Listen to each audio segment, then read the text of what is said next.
Hello friends, your friendly English Buddhist monk here.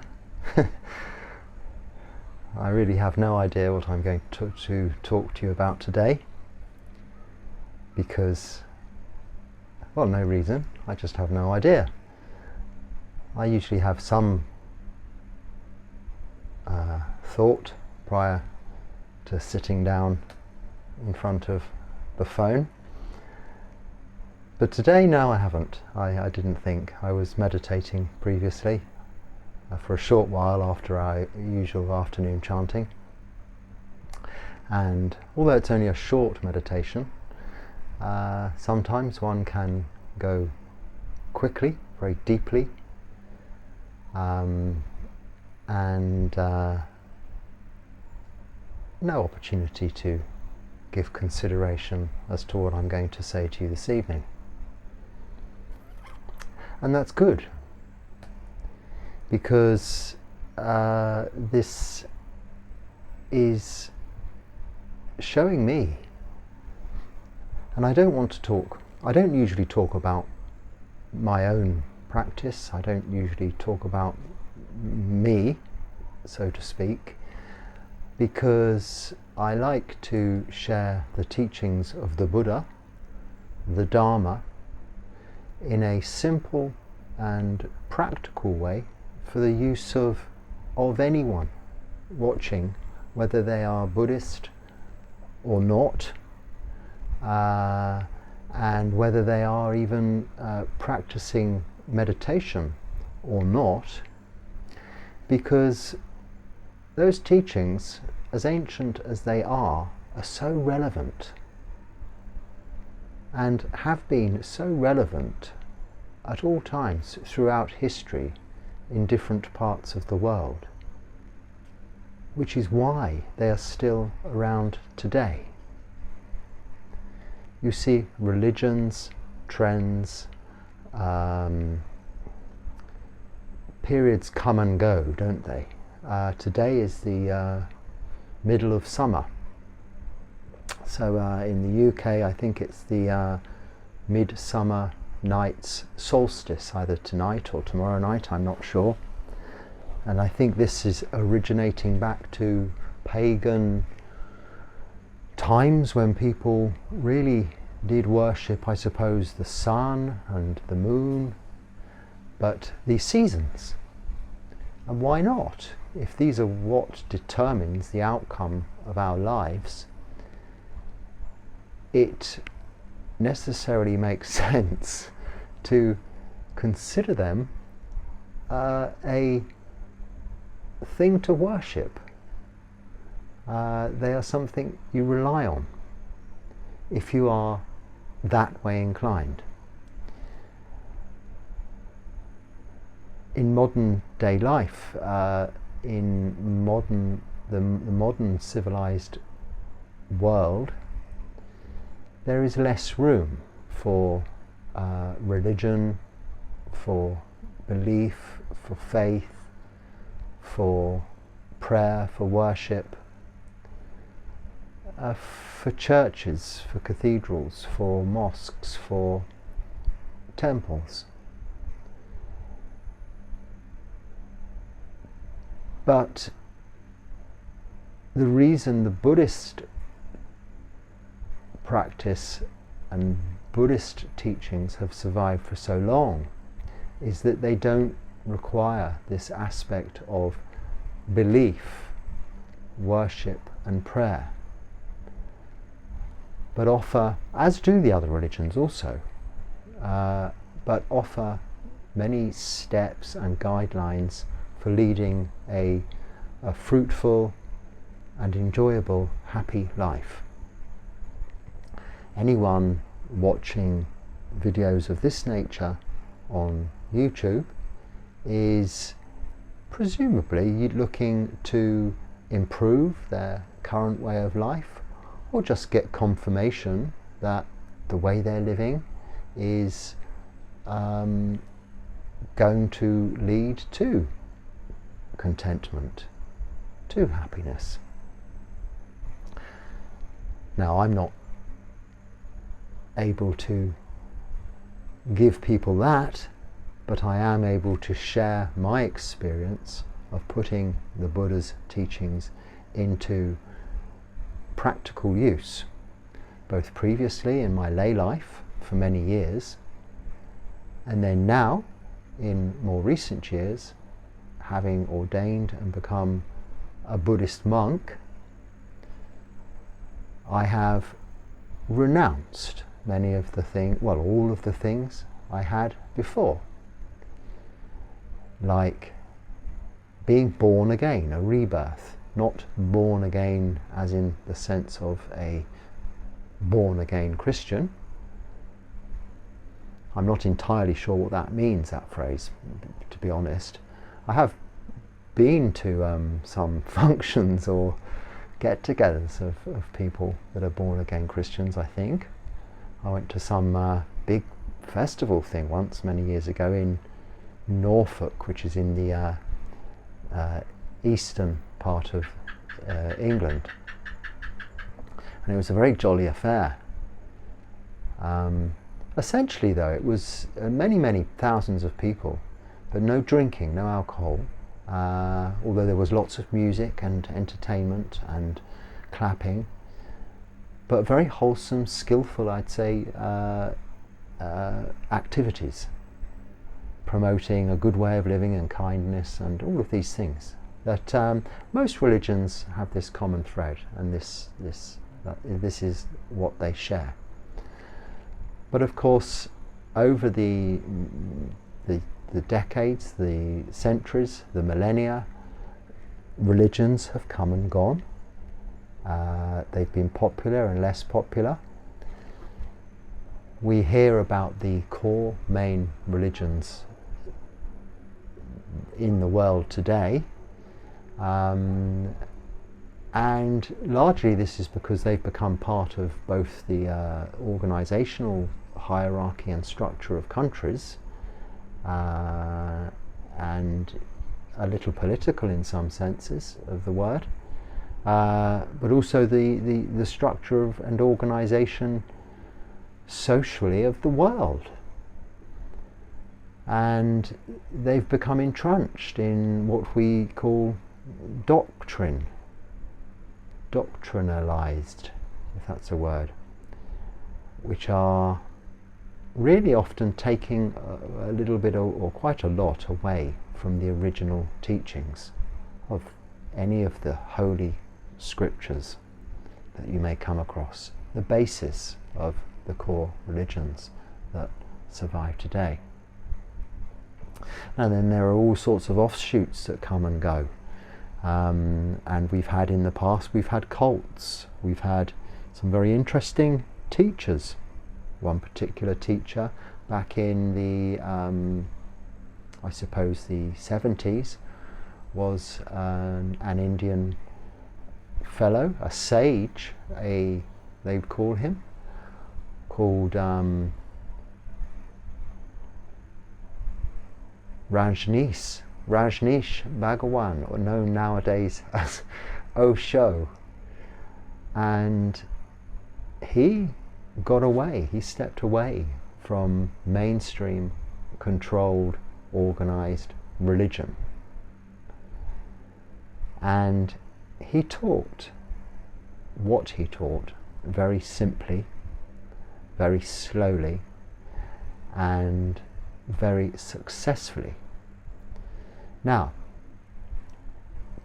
surrounding, rightly or wrongly, surrounding this, what became, I suppose, associated or called a cult of his back then, and I'm not referring to anything that goes on now within the OSHO organisation at all,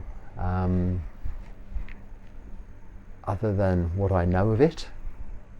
It is, again, a very wholesome group of similarly minded people, like Kalyanamita I spoke of in the last talk, which actually in the real translation it didn't come to me yesterday, means beautiful friendships. So in all of these organizations, there are beautiful friendships, because it is people coming together to do good things. And what more is beautiful than that? It's not people getting together for hedonistic, idealistic gratification, all, let's say, all going down to the pub together, or to the nightclub together, or the casino, or whatever people do these days on a jolly, as we would say, a night out. No, they're getting together to discuss the good they can do, not necessarily altruistic assistance, charity, and these kinds of things, but the good they can do with each other, for each other, to help improve their mind states, improve their wholesome mind states, and reduce their unwholesome mind states, which is of course what Buddhism is all about. And the Rajneesh Bhagawan was a very good teacher.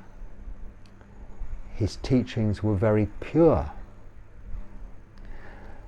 When I say very pure, he didn't use the languages available he spoke extremely good English and his own Indian dialects, and was a very intelligent man. He knew the scriptures of the Bible, he knew the Quran, he knew the scriptures of Buddhism, he knew all of the Hindu and Vedic texts and Bhagavad Gita, all of this from cover to cover. He could probably recite many, many passages of such holy texts all day long, but he didn't do that. He sat in a chair. Okay, he dressed a little elaborately with his diamond watches and things, but he had a reason for this. And he spoke of simple things you and I can understand in our native language. Subsequently, all of his teachings as well have been very well, I think, I'm not 100% sure, but from what I understand of the organization today, all of his teachings have been translated directly into many different languages, and that isn't always possible when lots of different combinations. When you're talking about many different religions, there are of course different bases of language behind those ideas, so translation becomes more and more difficult. But where he spoke so simply of all of these subject matters, they've been successfully translated and continue to inspire people around the world. I'll probably get to some point in a minute, but as I say, when I started out this talk, I had no idea what I was going to talk about. I put my confidence, my faith, my trust in the fact that something will come out. Even when I have an idea, it's not necessarily what I talk about. But what is coming out is the result of what I've been doing, how I have been behaving, and that is the result of what I've been, whom has been teaching me, whom's example I have been following, or the examples I've been following, and how I've been practicing. And the trust, the faith, the confidence that develops as a result of leading this holy life as a monk is that you don't have much other to talk about than this holy life. So in a way, teachers like OSHO was quite exceptional in that he led a very hedonistic life in some respects also, but was able to keep his teachings very pure. Now this is very important to understand, because I can't remember the name of the sutta. There's a sutta where the Buddha describes this of a Dharma, a teacher, a renowned teacher of this time, that time, whom taught very simple. Or is this from a biography, not the suttas, maybe? No, it is from the suttas. There is a sutta about this. Who taught very simple teachings, just simply moral virtue, meditation, and develop wisdom. And everything's impermanent, unsatisfactory, and out of our control. I always get those, fit them in somewhere. And I'm not using the Pali words tonight. It is evening. You can see it's getting dark. What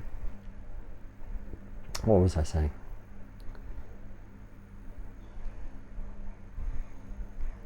Oh, I've forgotten.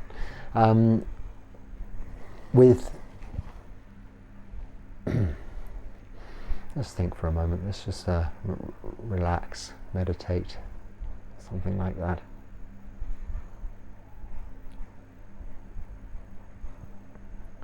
You're probably saying, well, you were just talking about this, and then you went to that, and then to that, like all things. And this is how it goes. But yes, he kept his teachings very simple and to the point, seemingly with no rehearsal, because I think you can certainly tell. And yes, this sutta of the that I was talking about, now it's come back to me. There was this a bhikkhu, a monk, who taught very simply. He just said something simple like that: Sila Samadhi Panya, Anicca Dukkha Anatta. Ba-boom, and everyone was enlightened, as it happened in those days. But really the whole forest lit up and the devas came down, and some of these stories are just to illustrate a point, okay? And many sadhus, as you should have at the end of a Dharma talk. This means wonderful, wonderful, wonderful, wonderful and marvellous, wonderful and marvellous, wonderful and marvellous. All of this at the end of his talks, which were just short and to the point. Much like this teacher I'm referring to, Osho. And then some very important senior bhikkhus came along, and he was even bowing to them because they're more senior in years than him, and they took the asana, the special monk's Dharma talking seat, one by one first, and they spoke long and lengthy desanas, which are Dharma talks, or big long verses of Pali and teachings on, I suppose then even that, I'm not sure when this took place or where this story is coming from. As I say, this is unrehearsed, but they spoke a lot, very intelligent, very, very intellectual, experienced monks whom had studied all of the scriptures and knew all of these texts cover to cover, much like I was saying about this Osho fellow. But they really did excel on speaking about these things. And at the end of it, there wasn't much of a round of applause, so to speak. We don't have rounds of applause, as with Dharma talks. No clapping, there's just sadhu. This is called putting your hands in Anjali, and you just say sadhu, sadhu, sadhu. And that's very nice, very acceptable. But not much of that, just a bit of a sadhu and people dozing off. You can see what I'm saying. They went on and on and on and on. All of this different Pali stuff, all of this intellectual stuff, all of this knowledge and verse. But this wasn't going to help the farmers, the forest workers, the people looking after their families, staying at home, the fishermen. Not really. It might be very clever, might be very intellectual. And the same with the other bhikkhu happened. And they were a little disappointed that when the simple teachings of the first bhikkhu were so lauded and so appreciated, and theirs weren't, they couldn't understand this. And then the Buddha had some explanation to this. I should have really looked this one up if I'd known it was what I was going to talk about. But quite simply, his explanation was that it isn't about knowing, intellectually knowing the Dharma. It is about living it, understanding it, knowing it, yes, in that way. Knowing Sila, Samadhi, Panya, if you like, Anicca, Dukkha and Anatta.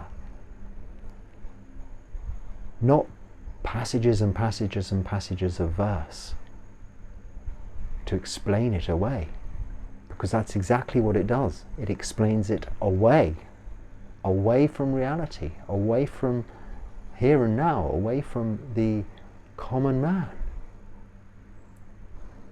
So this particular teacher from India, OSHO, developed a huge following, went after some tax issues in India, then went to Orange County in America, set up this huge commune, which was unable to get support from local government, so he formed his own city with its own local government. But eventually, controversy, as happens around organizations, and generally, I don't know, bad things happened. I do know the story, but I'm not going to go into all of that. But by comparison to what goes on in a lot of organizations, it was very, very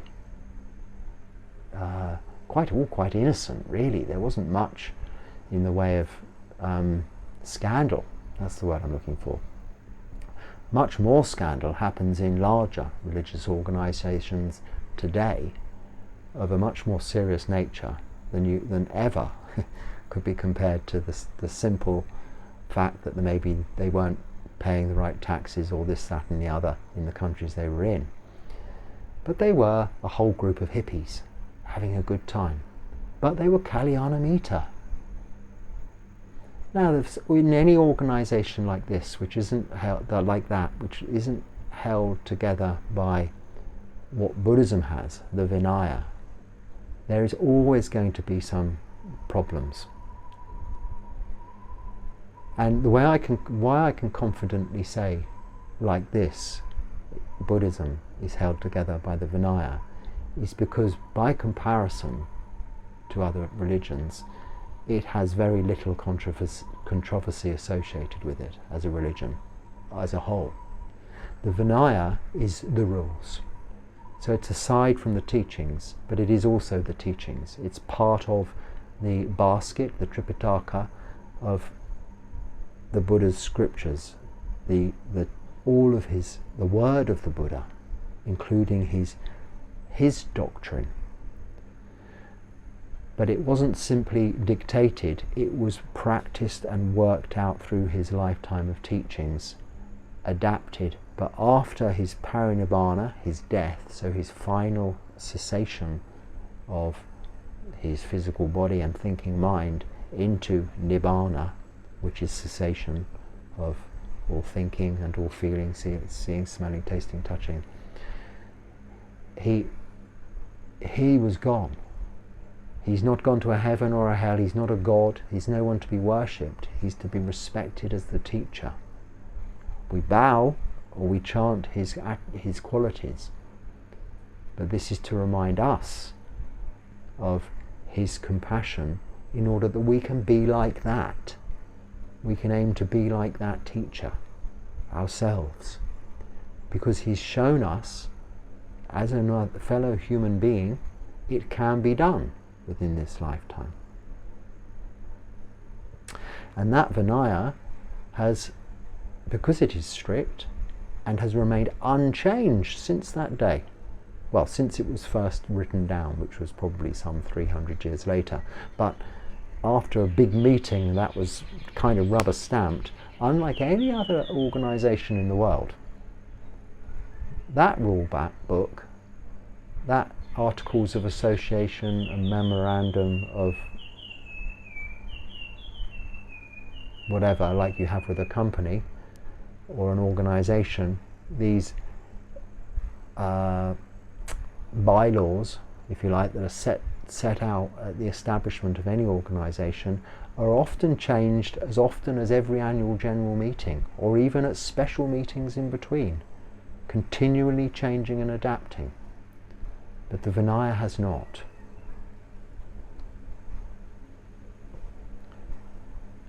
And this, if it had not been appropriate, if it had not been right, if it had not been effective, would have soon gone or soon been changed. It may have taken hundreds of years, thousands of years. But now, 2,000, nearly 600 years later, it's still one of the largest religions in the world with the least controversy associated with it. I think I can confidently say that. And this OSHO fellow took the teachings of the Buddha as really, he never associated with any particular religion. He was of no religion. But he took these teachings of the Buddha as really the main. If you listen to all of his talks, listen to his talks, some of his talks, you will see or hear in those aspects of Buddhism so clearly, so concisely, but also purely. He didn't change it much. Now he also talks about Christianity and other religions, bringing it all into this one field of being good, but developing wholesome mind states and reducing unwholesome mind states. And I think this was largely what was behind his success.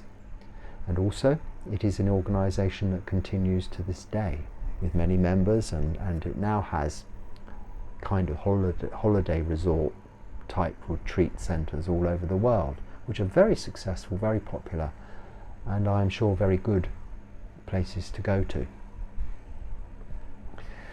But I just use him as one example of things coming and going, changing, ever changing, as is another famous teacher to this day, but more associated and more popular in India because it's associated more with the Hindu religion, and he is SADHGURU. Not so many people outside of an Indian background, let's say, because people outside, there's many Indians living all over the world. He's got one of the hugest followings of a single teacher in the world currently. But he too often incorporates within his teachings, again, a very simple method of teaching, very easy to understand. He teaches in English, but he too very often incorporates within his teachings the teachings of the Buddha. And this is interesting, isn't it? That the Buddha keeps coming in to everybody's teachings. Now, even if we go back to Jesus, some 2,000 odd years ago, but some 500, 600 years after the Buddha, and what does he include in his teachings? Yes, again, the same. Very often, some teachings of the Buddha, very clearly, very concisely, and very simply, to fishermen, to carpenters, to farmers, to people working, looking after the home and the family, in ways that everybody can understand. Now, nobody said to me, or I've never had a comment, "Oh, you're dumbing down Buddhism the way you talk." But I've heard that expression before. Don't know where it comes from, dumbing down. But no, I'm not dumbing down Buddhism. I'm talking about it, and no one said that to me, so maybe people don't think that. So maybe it's a thought that's just come out of my head just now. But those teachers were not dumbing down Buddhism. I think people talking about Buddhism in practical, simple terms, as long as they stick to the Vinaya and the principles of Buddhism, which are the 5 precepts in their teachings, then it is just getting the point across effectively. There is nothing wrong with the intellectual side, study and knowledge acquisition, development, whatsoever. Nothing wrong with that. That is also, as said by the Buddha, an important part of the practice of some kind of teacher's approach. These people are people you can ask questions to, all kinds of questions, and they can give you all kinds of answers. But you can also look inside and find the answers to all kinds of questions and get all kinds of answers. But the answers you will get from looking inside will be the truth. When I say look inside, go inside, come home to inside, this isn't physically going inside. It's withdrawing from looking, listening, trying to find, seeking, going here, going there, getting something, rather than seeing what you already have. Very often you can ask a question of any nature and you really already know the answer. And what you are looking for is not the answer to the question, but affirmation, confirmation that you already had the correct answer, you already knew, and that that is right. But we don't always know that. But next time you go to ask anyone a question, we so often, in making conversation, will ask a question, but we already know the answer. So why not just sit in silence? Why not just listen and learn more? Take your question, investigate it, analyze it, look at it. Is it a question? Or is it a statement of what you already know? Because if you really answer that honestly, that question honestly, you do already know the answer. In fact, all questions can be answered in the Buddha's simple teachings, the simplest of teachings. The Four Noble Truths, that there is suffering, a cause of suffering, an end of suffering, and a path leading to the end of suffering. Why did this happen to me? You know, this is an often asked question. Oh, it could be any, and quite rightly so, but it's more a statement. Why did this happen to me? Really, you know the answer to that, because there is suffering, and there is a cause of suffering. What can I do about that? What can I do about this that's happened to me? Well, you practice, either to avoid it happening again, or to alleviate what's happening now. And what do you practice? You practice moral virtue, meditation, and developing wholesome mind states, reducing unwholesome mind states. But I still don't understand. Why? Because everything is impermanent, unsatisfactory, and uncontrollable, out of your control. It is all the result of causes and conditions that surround us, but are our own responsibility for having put them in place in the first instance, through our actions of body, speech and mind. Now you take Jesus, you take Rajneesh Bhagwan or Osho, you take SADHGURU, and there's many, many others. I haven't excluded any because they are inferior.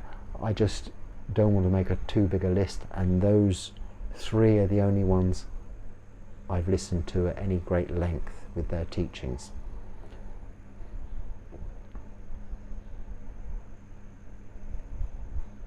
They are all teaching the same.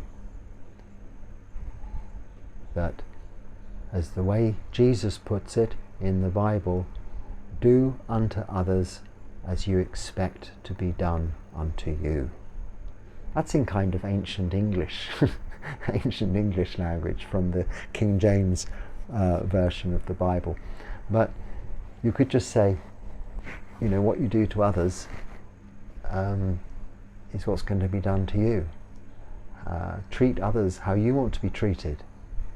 Be to others how you want them to be to you. And then Jesus also taught of karma. You will reap what you sow. Now, if he's talking to farmers, what better explanation is there than karma to farmers than that? Do you need to teach a farmer the Pali words for the 12 links of dependent origination, backwards and forwards, round in a circle, like I did in my talk on the 12 links of dependent origination? No, you just say to the farmer, you will reap what you sow. Yes, you will harvest what you plant. But also in that, there's no good just planting it, the seeds. You then need to nurture it, add water, add food, fertilizer, and then as they grow, take care, protect. And then you harvest the results of what you have sown and how you have acted with it. And this applies to how we act in body, speech and mind in all of our day-to-day activities. So these ancient teachings of the Buddha and the more modern teachings of Osho, which are just reflections on the teachings of the Buddha and Jesus and other religions, as are SADHGURUs, are all as relevant now and will always be relevant, because they are relevant to what is the human condition,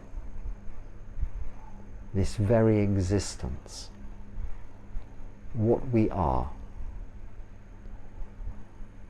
And we're not what we think we are, and we're not even suffering as a result of what we think we're suffering because of. Happiness, unhappiness, suffering and pleasure. That is all inside. Inside, by which I mean, did I just explain? I didn't get to it, did I? I mean your knowing, your awareness, your conscious awareness. Your mind, you can call it that, something simple. Not your thinking brain, not your physical body. It's not in there. Suffering isn't in there. Pleasure isn't in there. It's in your mind. And mental formations happen in the thinking brain, but then something deeper is formed in what we call in the Pali word, the cheetah. You see, it's very difficult for us to not use these words sometimes. But, or your mind, the Christians would say soul, but these are all quite different things. This is where we experience this knowing. Like, for instance, love. What is love? It cannot be easily explained. It cannot really be explained at all. Where is it? Who knows? If it's anywhere, it's in this mind, it's in this soul, it's in this cheetah. But it isn't in the thinking brain, is it? It isn't in a textbook. So those scholar bhikkhus, the ones who had the long talks, could they explain through all their learning what love is? No. But the simple teacher could explain that love is understanding that that all beings are the same, are all striving for the same attainment of just contentment, which is then happiness, or then results in happiness. So are striving to survive, feel secure, be free from fear, anxiety, suffering. And this goes for all beings. And to know that is to love all beings. And then we have this connection, firstly, it's usually a visible connection. And it comes through sensual attraction, seeing, hearing, smelling, tasting, touching. This is a physical attraction that is formed between mainly human beings, but all beings, presumably. But speaking of human beings, this is the initial attraction. And then this is where it gets more into grey areas. And these things cannot be intellectually explained, which is why it's so important to use the little time we have for just practicing what we preach, not learning more and more to preach, not coming up with the longest and most complicated questions that we possibly can, but to simply know we already know the answer. And that answer is here and now, wherever we are in this moment. Because if you are looking for liberation, for freedom, for nibbana, you will only find it here. And you will find it as soon as you realize that it is now. There is no better time than now to practice. What you've done in the past, that does not matter. Not now. What's going to happen in the future, that does not matter. Not now. All that matters is what you do in this present moment. Moment by moment, you can progress through life towards contentment and happiness smoothly and happily, with very little effort.